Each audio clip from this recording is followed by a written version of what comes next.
রাধে রাধে। ওম নমো ভগবতে বাসুদেবায়। ওম নমো ভগবতে বাসুদেবায়। ওম নমো ভগবতে বাসুদেবায়। শ্রীমদ্ ভাগবত তৃতীয় স্কন্দ স্থানম সৃষ্টির স্থিতি ত্রয়োত্রিংশতি অধ্যায়। কপিলদেবের কার্যকলাপ। শ্লোক 11।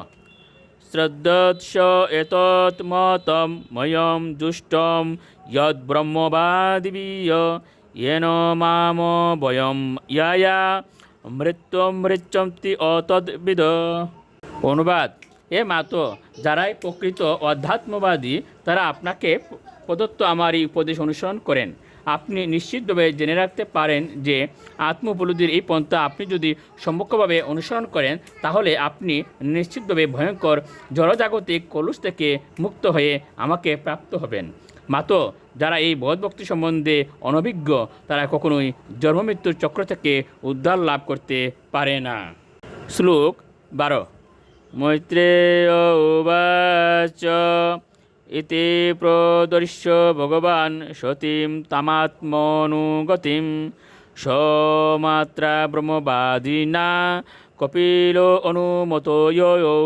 অনুবাদ: শ্রী মৈত্রেয় বললেন, পরমেশ্বর ভগবান কপিলদেব তার প্রিয় মাতাকে উপদেশ দিয়ে তার উদ্দেশ্য সাধন হওয়ার ফলে তার মায়ের অনুমতি নিয়ে গৃহত্যাগ করেছিলেন। শ্লোক 13। সা চাপি তনয়ুক্তেন ইয়ুগাদেশেন ইয়ুগ তস্মিন্নাশ্রম আপীরে সরস্বতাহ সমাহিতা।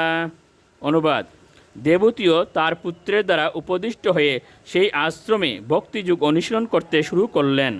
তিনি কর্দমমুনির গৃহে সমাধি যুগ অভ্যাস করেছিলেন এবং সেই গৃহটি ফুলের দ্বারা এত সুন্দরভাবে অলঙ্কৃত ছিল যে সেইটিকে সরস্বতী নদীর পুষ্পমুকুট বলে মনে করা হতো।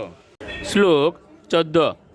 অবিক্ষ্ণ অবগাহ কপিশান জটিলান কুটিলালোকান আত্মানম চুগ্রত পোষা বিব্রতি চিরিনম কৃষম। অনুবাদ: তিনি দিনে 3 বার স্নান করতেন এবং তার ফলে তার কুঞ্চিত কৃষ্ণ কেশদাম জটাযুক্ত এবং পিঙ্গল বর্ণ হয়েছিল। তার কঠোর তপস্যার ফলে তার দেহ ধীরে ধীরে শীর্ণ হয়েছিল এবং তার বসন জীর্ণ হয়েছিল। শ্লোক 15।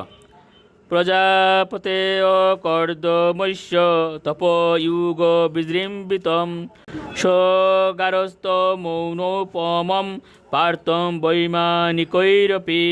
অনুবাদ: প্রজাপতি কর্দমের গড় এবং গৃহস্থালী তার তপস্যা এবং যুগের বলে এতই সমৃদ্ধ ছিল যে যারা অন্তরিকে বিমানে বিচরণ করেন তারাও তার ঐশ্বর্যের প্রতি ঈর্ষাপরায়ণ হতেন। রাধে রাধে।